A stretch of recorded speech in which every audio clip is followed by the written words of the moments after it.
Hi.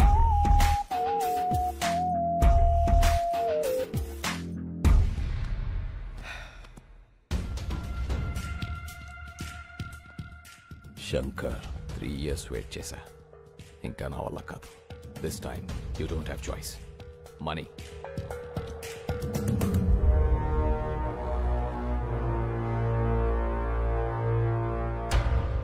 నీ old age హోమ్లో నీ మనుషులకి షేవ్ చేసేది నా వాళ్లే. చూసావుగా కత్తులు ఎక్కడున్నాయో? నేను చిన్న సిగ్నల్ ఇస్తే చాలు, ఒక్కడు కూడా పిగిలాడు. ఇవనా? ఆగు, చెప్పు, నీకేం కావాలి? ఫస్ట్ టైం శంకర్ నోట్లోంచి నీకేం కావాలని వచ్చింది. నీలో చాలా మార్పు వచ్చింది. గుడ్. సరే, నాకు కావాల్సింది చెప్తా. 1, మీ ఊరి వాళ్ళ 10 మంది వేలిబుద్ధులు. 2, లాయర్ దగ్గర కేసు వాపస్ తీసుకోవాలి. 3, నేనిచ్చే 25 crores తీసుకొని ఈ కంట్రీ వదిలేసి వెళ్ళిపోవాలి. 25 crores? 25 కోట్ల? ఎస్.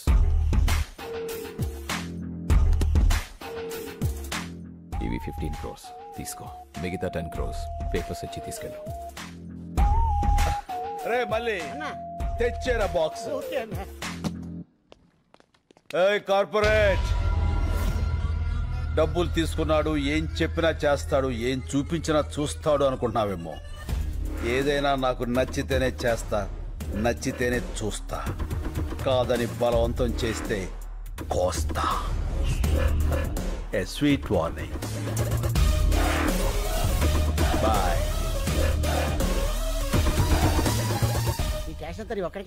ఈ పెద్దోళ్ళు కొంత ఇస్తాను, కొంత నువ్వు ఉంచుకో. మిగతా దాంతో నేను సుబ్బలక్ష్మి. ఏంటి శంకర్ గారు ఆ సూట్ కేసు? క్యాష్. ఎంత? 15 లక్షల కోట్లు. ఎవరిచ్చారు సార్? ఎవరైనా ఊరిని ఎత్తారేంటి? ఇప్పుడు 10 మందితో పడాలి మేము. వెళ్ళి ఆ శంకర్ ఊరోళ్ళు పిలువు. శంకర్ అంటే మీరే కదా సార్. అంత ఓవర్ యాక్షన్ ఎందుకు సార్? ఇక్కడ ఎవరు లేరు, నిజాలు మాట్లాడుకోవచ్చు. ఎందుకులేండి సార్, షార్ట్ నుంచి నాలాంటి ఏదో ఎవడన్నా విన్నాడంటే ఆడి జీవితం కూడా సంకనాగిపోద్ది. నా అలాగా ఏం పర్లా. వెళ్ళి ఆ 10 మందిని పిలువు. వీళ్ళంటే ఇలా ముస్తాబే వస్తున్నారు. ఏంటి శంకర్ బాబు, నువ్వు ఇంకా రెడీ కాలేదా? టైం అవుతుంది, మనమంతా క్లబ్కి వెళ్ళాలి కదా. ఈ వయసులో మీకు క్లబ్ ఏంటి? అయ్యో, క్లబ్ అంటే లయన్స్ క్లబ్. ఈ రోజు నీకు సన్మానం కదా. సన్మానం అవి నేను చేయించుకోను, నాకు ఇష్టం లేదు. అలా అనకు శంకర్ బాబు, సన్మానం కోసం కాకపోయినా వాళ్ళు ఇచ్చే 4 లక్షల కోసమైనా నువ్వు రావాలి. 4 లక్షల? కోట్లు కొట్టేసావు కదరా, లక్షల కోసం కక్కుర్తెందుకు? కోట్లు ఉన్నాయి కదా అని లక్షల్ని నెగ్లెక్ట్ చేయకూడదురా. ఏం మనసులో కూడా అనుకోకూడదా సార్? కూడదు. అలాగే, టైం అవుతుంది, సార్ రెడీ చేసుకో. అదండి.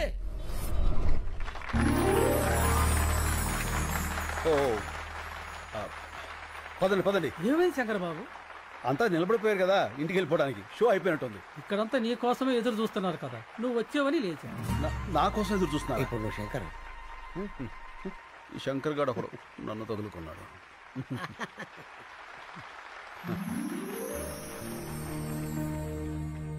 అందరికీ నమస్కారం.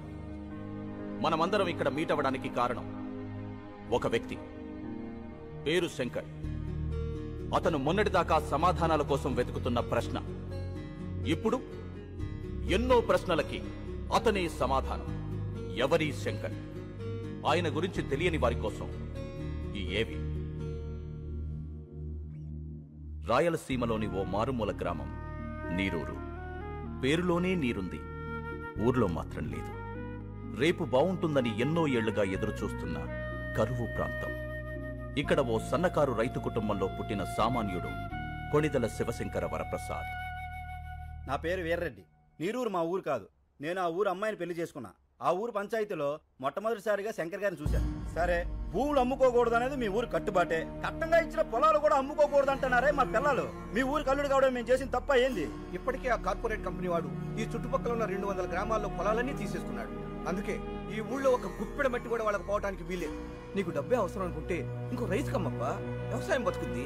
అంతేగాని ఆ కార్పొరేట్ కంపెనీ వాడికి వద్దప్పా, చచ్చిపోద్ది. రైతు బియ్యం లేక చేస్తా ఉంటే భూములు ఎడుకుంటాడయ్యా స్వామి. అయినా పనికిరాని భూమి ఎవడుకుంటే ఏంది? మాకు కావాల్సింది డబ్బు. అది కాదప్పా. నాన్న చూడండి, చెల్లని నోట్లుంటాయి కానీ చెల్లని భూములు ఉండవు. ఇప్పుడు అవసరానికి అమ్ముకుంటారు, రేపు ఇదే నేల మీ కళ్ల ముందు కోట్లు పలుకుతుంటే అయ్యో అనవసరంగా అమ్మేసుకున్నామని బాధపడతారు. భూమిని మించిన భీమా లేదు. ఆ దస్తావేజులు చాలు మీరు మీ కుటుంబం గుండె మీద చెయ్యి వేసుకుని ధైర్యంగా బతకటానికి. నిజమే, సాగుంటే నువ్వు చెప్పినట్టే చెయ్యొచ్చు, కానీ ఏది ఇక్కడ నీళ్ళేవే.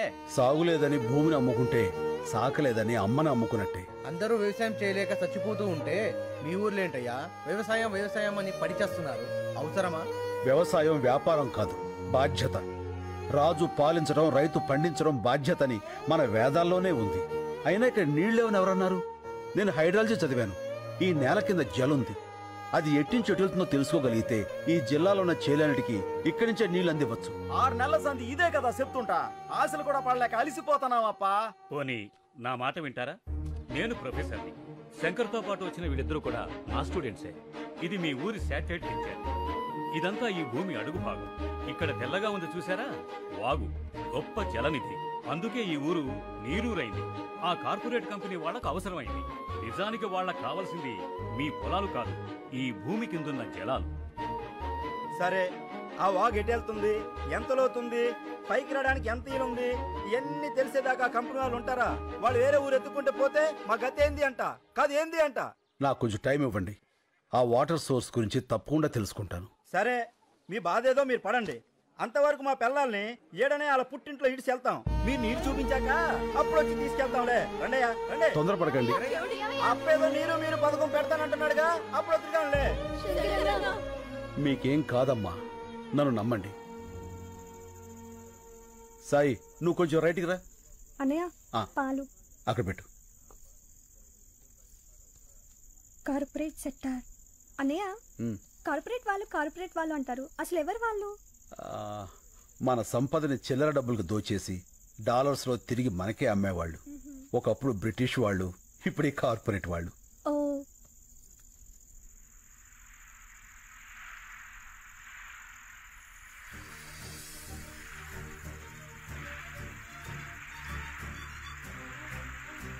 అమ్మా హరిత, అన్నయ్య. ఇట్రా. ఏంటన్నయ్య? ఇదొకసారి విను. నీళ్ళు. అమ్మా, ఇక్కడికి రా. నీళ్ళు. రండి రండి రండి. విను.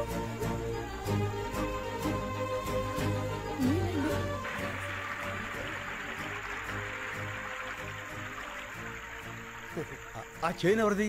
మన భూపతనాయుడిది.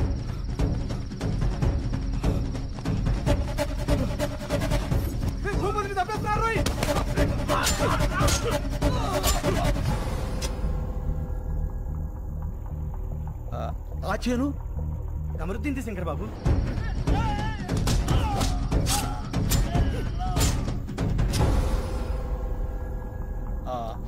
అది నర్సిరెడ్డిది.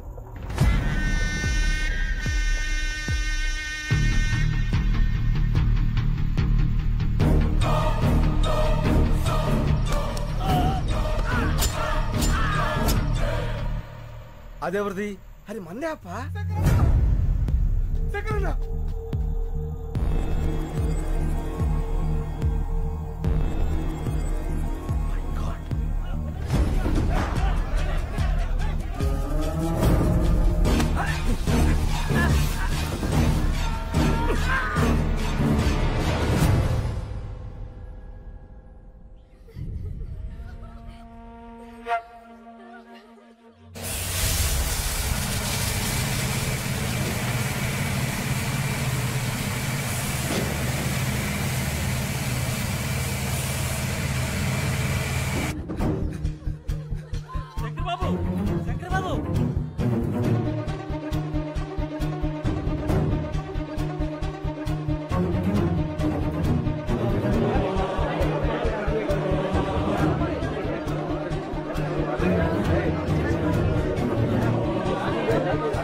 ఏం జరుగుతుంది ఇక్కడ? గేట్ చేయండి.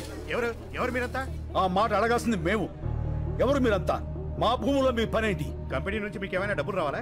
రిజిస్ట్రేషన్ అప్పుడే బ్యాలెన్స్ క్లియర్ చేశారే, 3 నెలల తర్వాత వచ్చి మామంటారేంటి? డబ్బులేంటి, రిజిస్ట్రేషన్స్ ఏంటి? ఏం మాట్లాడుతున్నారు? మా భూములు మేము ఎవరికి అమ్మలేదు. జస్ట్ మినిట్ రాంబాబు, ఈ పొలాలకు సంబంధించిన డాక్యుమెంట్స్ జిరాక్స్ తీసుకురా. Anyway, make sure the water is in large quantity.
Professor స్నేహితులు కూడా మనల్ని మోసం చేశారు.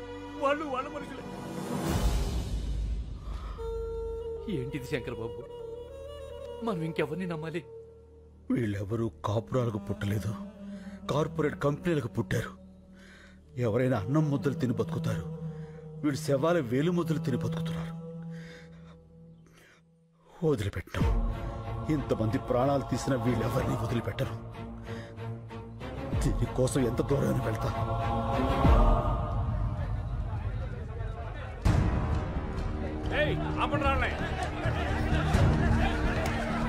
ఏంటండి ఇది? మేము రౌడీలం కాదండి, రైతులం. మా ప్రాబ్లంని కలెక్టర్ గారికి చెప్పుకోనివ్వండి. సార్ సార్ సార్ ఒక్క నిమిషం ప్లీజ్, మా కోసం. ఒకళ్ళు రండి. వదలండి సార్. మేమంతా నీరు రైతులం. ఆ మల్టీనేషనల్ కంపెనీ వాళ్ళు వచ్చి మా ఊళ్ళో చదువుకున్న వాళ్ళ కనిపిస్తున్నాం. ఇది లంచ్ అవర్ అని తెలీదా? ఈ లంచ్ అవర్లు మనకిచ్చిందే రైతులు సార్. అందులో ఒక్క నిమిషం వాళ్ళ కోసం ఇవ్వలేరా? ఓకే, మీ ప్రాబ్లమ్స్ అన్ని ఓ పేపర్ మీద రాసి అందరి సిగ్నేచర్స్ తీసుకుని ఆఫీసులు ఇచ్చేయండి. నేను వచ్చి చూస్తాను. సార్ అవుతారు నీకు? ఒక ఊరి వాళ్ళం సార్. ఇప్పుడు హైదరాబాద్ లోనో వైజాగ్ లోనో మంచి లైఫ్ ఉందంటే వెళ్ళిపోతావు కదా. మార్చుకుంటే మారిపోయే ఊరు, దానికోసం లైఫ్ ఏదో పాటు చేసుకుంటావు. సార్ మనం అమ్మ దగ్గర ఉండకపోవచ్చు, కానీ అమ్మ కడుపుని మించిన అడ్రస్ ప్రూఫ్ మరొకటి లేదు.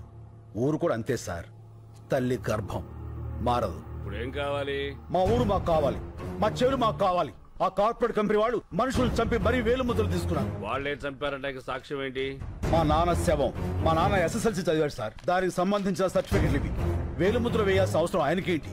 ఇంతకన్నా సాక్ష్యం ఏం కావాలి సార్? చూడు, నిన్ను ఆ కార్పొరేట్ అగ్రవాల్ దగ్గరికి తీసుకెళ్తాను, చెక్కిస్తారు, సెటిల్ అయిపో. అన్నం తినేవాడెవడో ఇలా మాట్లాడ్డు. గడ్డి తినాలన్న రైతు కావాలి సార్. చంపేస్తా. చెల్లిలా తోడ పుట్టిందా నీలాగే ఊరికి పుట్టిందా? నాలికి నరం లేకపోయినా మాటకు సంస్కారం ఉండాలి, నేర్చుకో. కాకి కాలనే పట్టుకుంటావా? నీలాంటి రైతుల్ని రెచ్చగొట్టడం, బుజ్జగించడం రెండు తెరికే. సార్ ఏంట్రా అది? అవి అవి మా నాన్న ఒరిజినల్ సర్టిఫికెట్స్ రా. మనిషిని చంపేశారు, చదువులు కూడా చంపేస్తారా? పాపరా. అందుకే ఈ రోజుల్లో జిరాక్స్ బతుకులు బతకాలి. ఒరిజినల్ గా ఉంటే ఇలాగే కాలిపోతాం. పోలీసు వాళ్ళ కుక్కలకు కూడా మేము విలువిస్తావురా, కానీ నువ్వు ఆ కార్పొరేట్ కంపెనీల కాపల కుక్కవి. ఆ యూనిఫామ్ తీసేసి వెళ్ళి వాళ్ళ యూరియస్ క్లీన్ చేసి.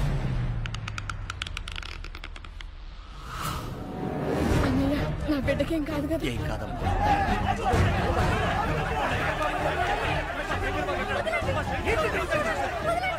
బాబు, నా కొడుకు చికిత్సలయ్యా, ఈ కాలు పట్టుకుంటాను.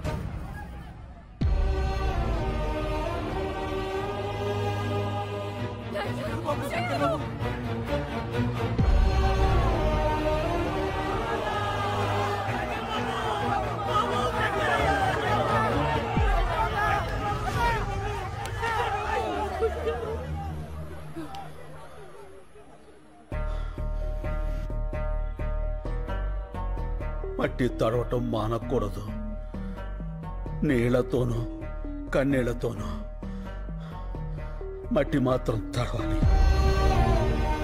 మన భూమి, మన ఊరు, మన నీరు ఎట్టి పరిస్థితుల్లోనూ వదలొద్దు. వీడు నన్ను చంపేసినా సరే అక్కడ విత్తు మొలవాలి. రైతు బతకాలి, బతకాలి, రైతు బతకాలి.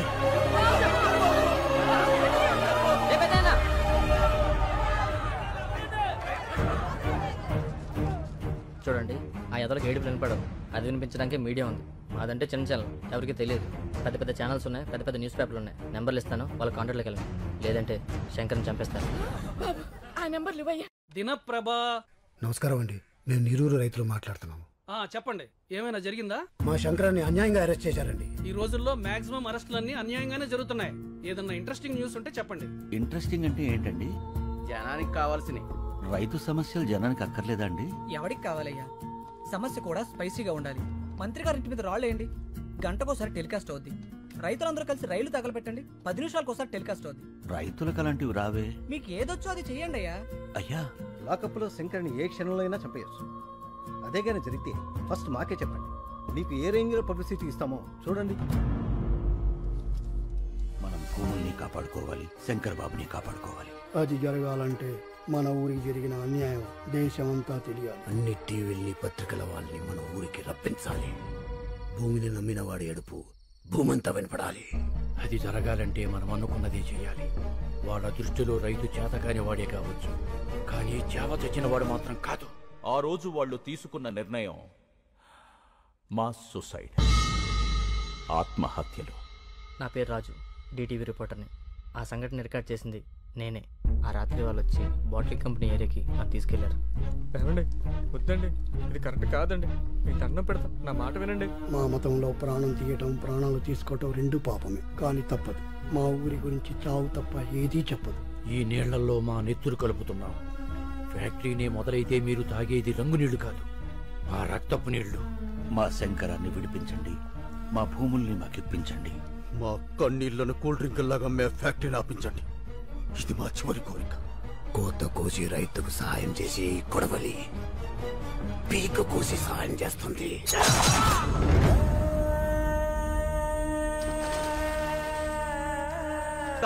చరిత్రలో మరో బ్లాక్ డే. అసెంబ్లీ పార్లమెంట్ మౌనం పాటించాయి. తీర్పు వెలువడే వరకు నీరూరులో కోలా ఫ్యాక్టరీ పనులు నిలిపివేయాలని కోర్టు ఆదేశించింది. జరిగిన పరిణామాల మీద నివేదిక తయారు చేసే బాధ్యత కృష్ణమూర్తి కమిటీకి అప్పగించింది. శంకర్ని విడుదల చేసింది. చనిపోయిన గ్రామస్తులు 6గురికి ప్రభుత్వం ప్రకటించిన 25 లక్షల ఎక్స్గ్రేషియాని గ్రామస్తులు తిరస్కరించారు. ఆ ఊరంతా కలిసి ఒక నిర్ణయం తీసుకుంది. కేసు తేలే వరకు మగవాళ్ళెవ్వరూ ఆ ఊరిలో ఉండకూడదని. నీరూరు తరపున కోర్టులో పోరాడే బాధ్యతని శ్రీ శంకర్ గారికి అప్పచెప్పింది. కేసు నడిపించడానికి కావలసిన ఆర్థిక వనరులు శంకర్కి సమకూర్చడానికి రాష్ట్రాలు దాటి దేశాలు దాటి కూలి పనులకు మగాళ్లంతా వెళ్లిపోయారు. పోరాడుతున్నాడు. ఇది జరిగి 3 ఏళ్లైంది. లక్షల కోట్ల నల్ల డబ్బున్న ఒక మల్టీనేషనల్ కంపెనీతో వేల రూపాయలు చూడని రైతు పోరాటం ఇంకా జరుగుతూనే ఉంది. ఇప్పుడు ఆ నీరూరు యువకులు ఎక్కడున్నారో ఎలా ఉన్నారో చూద్దాం. శంకరన్న బాగున్నావా? నేను రహీంని. చెన్నై రైల్వే స్టేషన్లో కంపార్ట్మెంట్లు క్లీన్ చేస్తున్నానన్నా. తొందరగా కేసు గెలిపించన్నా. మన ఊరు వచ్చి వ్యవసాయం చేయాలని చాలా ఆశగా ఉందన్నా. శంకరన్న బాగున్నావా? నేను ఇక్కడే వైన్ షాప్లో పనిచేస్తున్నా ముంబై. ఇక్కడ అస్సలు మర్యాద లేదన్నా, కుక్కలా చూస్తున్నారు. నా వదిలే అన్నా, మనమే గెలుస్తాం కదా. అందరిని అడిగానని చెప్పన్నా. మా అమ్మకి అప్పుడప్పుడు ఫోన్ చేసి మాట్లాడుతుండన్నా. నువ్వు మాట్లాడితే తనకు ధైర్యంగా ఉంటుంది. అన్నా నేను గోవిందప్ప కొడుకుని. ఇక్కడ డ్రైనేజీలు క్లీన్ చేస్తున్నా. మట్టి పిసుకుని చేతులతో కుళ్ళి కడుగుతుంటే ఏడుపు వస్తుందన్నా. ఊరొచ్చేయాలని ఉంది. తొందరగా కేసు గెలిపించన్నా. ఇది 4 లక్షల రూపాయల చెక్. ఇవి కేవలం డబ్బులు కావు. ఇలా ఎక్కడెక్కడో బ్రతుకుతున్న వాళ్ళందరూ కలిసి సంపాదించిన కన్నీళ్లు, వాళ్ళు పంపిన ఆశలు మా క్లబ్ ద్వారా కలెక్ట్ చేసి ఇప్పుడు శ్రీ శంకర్ గారికి అందజేస్తున్నాం. ఒక మాట, ఒక ఊళ్ళో మగాళ్ళందరూ అమ్మా నాన్నల్ని, భార్యా బిడ్డల్ని, అక్కా చెల్లెల్ని అందరినీ వదిలేసి ఎక్కడో బతుకుతున్నారంటే శంకర్ ఉన్నాడన్న ధైర్యం, ఆ మనిషి మీద వాళ్లకున్న నమ్మకం. Mister Shankar, please.